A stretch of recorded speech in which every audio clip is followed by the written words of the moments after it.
नमस्कार साथियों, जय हिंद, राम राम। आज अपन भारतीय इतिहास शुरू करने जा रहे हैं और भारतीय इतिहास में अपन पढ़ने जा रहे हैं सिंधु घाटी सभ्यता।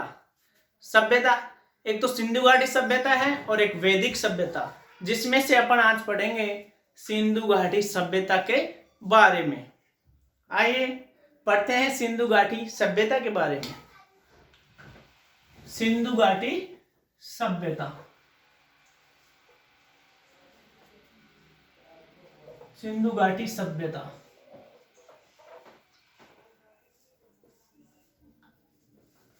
सबसे पहले अपन सभ्यता का अर्थ तो जान ले कि सभ्यता का मतलब क्या होता है। साथियों, सभ्यता का अर्थ किसी दुनिया से होता है, अर्थात सभ्यता का अर्थ क्या होता है? दुनिया। और वह दुनिया जो नष्ट हो चुकी है। क्या हो चुकी है? नष्ट हो चुकी है। और नष्ट होने के बाद लाखों हजारों सालों बाद उसका क्या होता है? उत्खनन। क्या होता है? उत्खनन।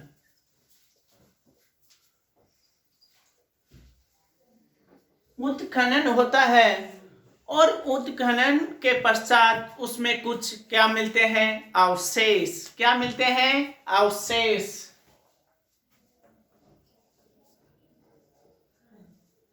अवशेष मिलते हैं और उन अवशेषों से क्या मिलती है? जानकारी। क्या मिलती है? जानकारी। सभ्यता का अर्थ किसी दुनिया से होता है जो दुनिया नष्ट हो गई, अर्थात नष्ट किसी से भी हो सकती है, प्राकृतिक आपदाओं से हो सकती है, जैसे भूकंप से हो सकती है, कोई भी घटना जिससे वो नष्ट हो चुकी है। और बाद में उसका उत्खनन होता है कई सालों बाद में, और उत्खनन के पश्चात क्या होता है? उत्खनन के पश्चात उसके अवशेष मिलते हैं और उन अवशेषों से जानकारी मिलती है, जिससे यह निष्कर्ष निकाला जा सकता है कि उस सभ्यता का धार्मिक जीवन पर क्या प्रभाव रहा होगा। तो सिंधु घाटी सभ्यता में कई स्थल हुए हैं, उनके प्रमुख स्थलों के बारे में अपन आज विस्तार पूर्वक पढ़ेंगे, जैसे हड़प्पा, मोहनजोदड़ो। तो अपन आज पढ़ते हैं मोहनजोदड़ो के बारे में। किसके बारे में साथियों? आज मोहनजोदड़ो के बारे में पढ़ते हैं। आज अपन पढ़ेंगे मोहनजोदड़ो।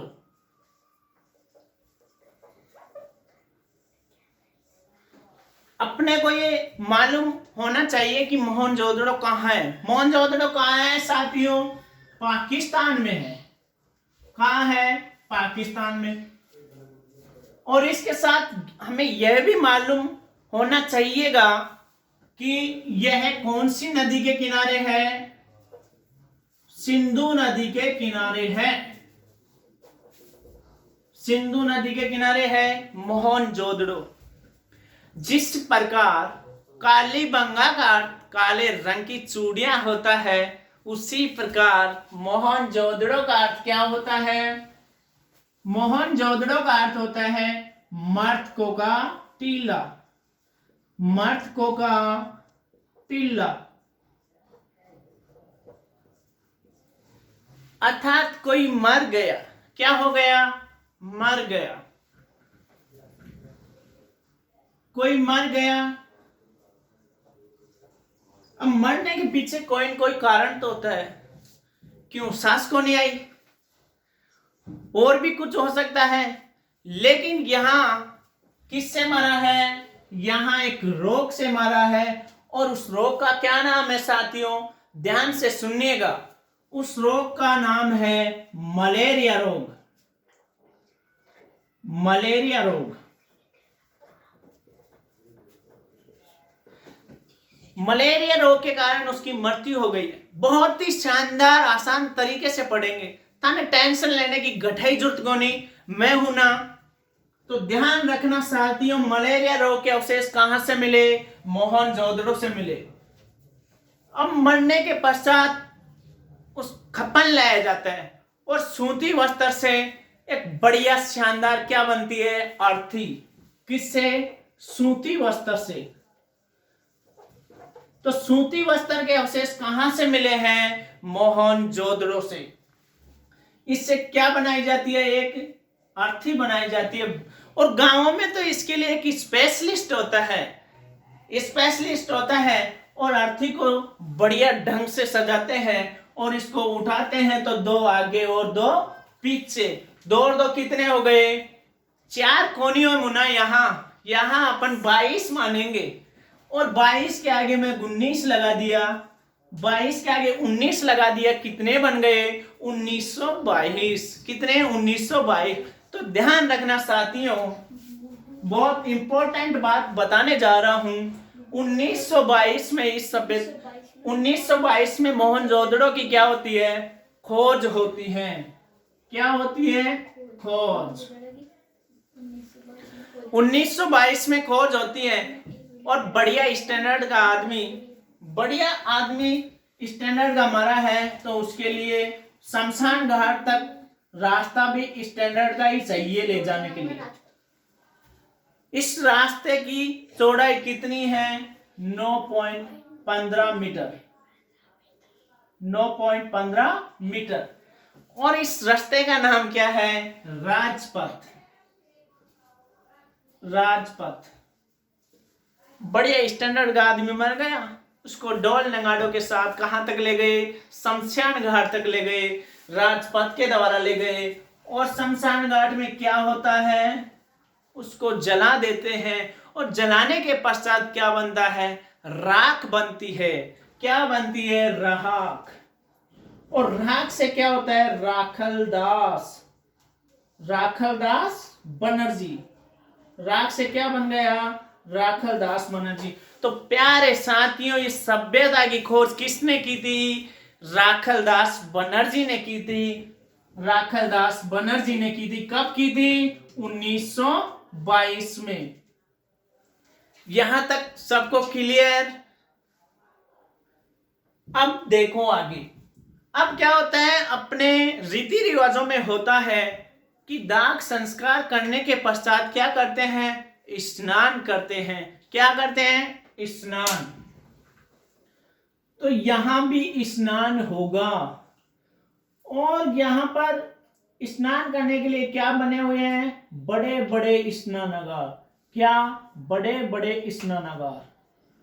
इसके मध्य में एक कुआ है। 39, 23, 8। इन स्नानागारों की चौड़ाई कितनी है? इन स्नानागारों की चौड़ाई है 54 मीटर, 7.86 मीटर। और इनकी लंबाई लगभग 33 मीटर है। और इसके यहां एक नाली बनी हुई है पानी निकलने के लिए दक्षिण पश्चिम की साइड। बड़े बड़े स्नानागार कहां मिले? मोहनजोदड़ो से मिले। कहां मिले? मोहनजोदड़ो से। बड़े बड़े स्नानागार, ध्यान रखना साथियों, बहुत इंपॉर्टेंट बात है कि बड़े बड़े स्नानागार कहां से मिले? मोहनजोदड़ो से मिले। जबकि सिंधु घाटी सभ्यता में एक तो बड़े बड़े स्नानागार और अनानागार, और मतलब सिंधु घाटी सभ्यता के लोगों का जीवन ये था कि नाना, खाना और जाना। बड़े बड़े स्नानागार मिल गए।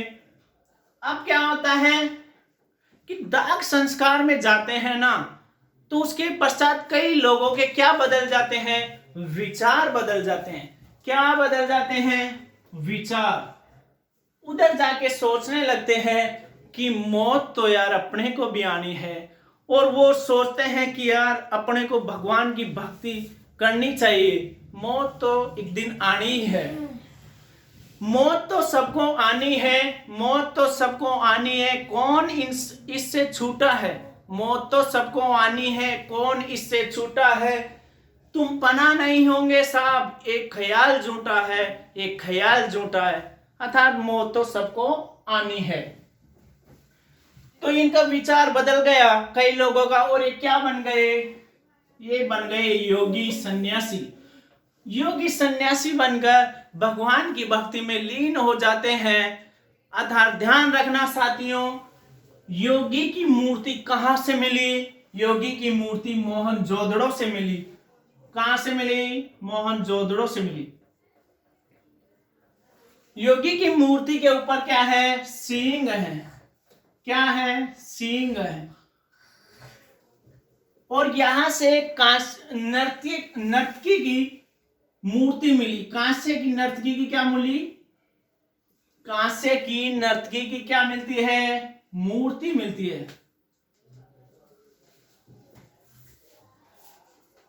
इस मूर्ति के गले में क्या है? हार है। और योगी की मूर्ति में कलाइयों में क्या पहनी हुई है? चूड़ियां पहनी हुई हैं। अब देखते हैं अपन आगे की तरफ।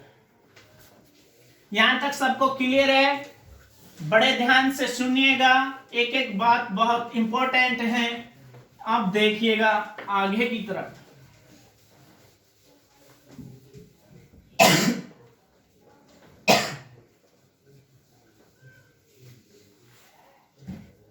और यहां से क्या क्या मिलता है? यहां से घोड़े के दांत भी मिलते हैं। क्या मिलते हैं? घोड़े के दांत। और यहां से एक मोहर पर सुमेरियन नाम का चित्र मिलता है। किस पर? मोहर पर क्या मिलता है? सुमेरियन नाम का चित्र।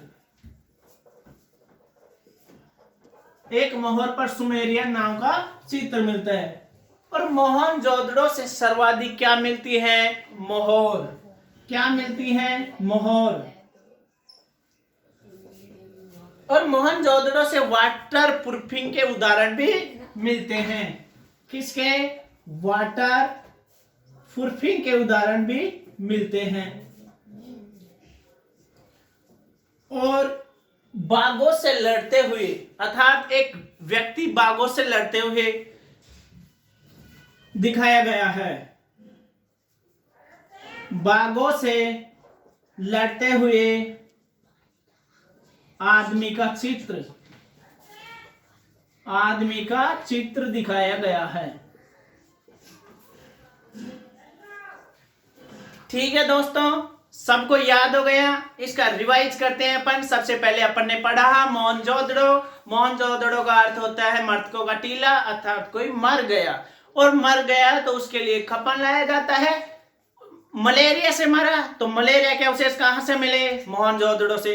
सूती वस्त्र के अवशेष मोहनजोदड़ो से। उसको ले जाया गया राजपथ के द्वारा 9.15 मीटर, और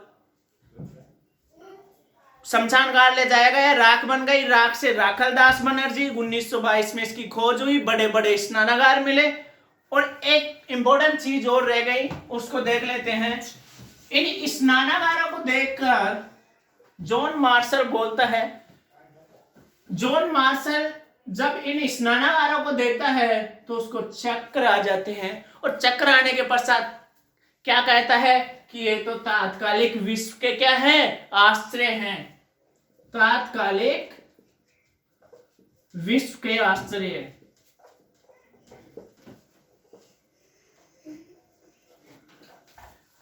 तात्कालिक विश्व के आश्चर्य कौन बताता है? John Marshall.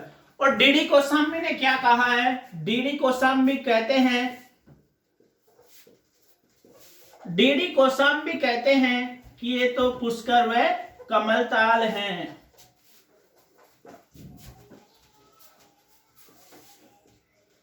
पुष्कर व कमलताल हैं। ठीक है दोस्तों, सब समझ में आ गया? आज के लिए इतना ही काफी। फिर मिलेंगे एक नेक्स्ट वीडियो में नई ऊर्जा, नई जोश, नई उम्र के साथ। तब तक के लिए Ram Ram, bye bye, have a nice day. जय हिंद।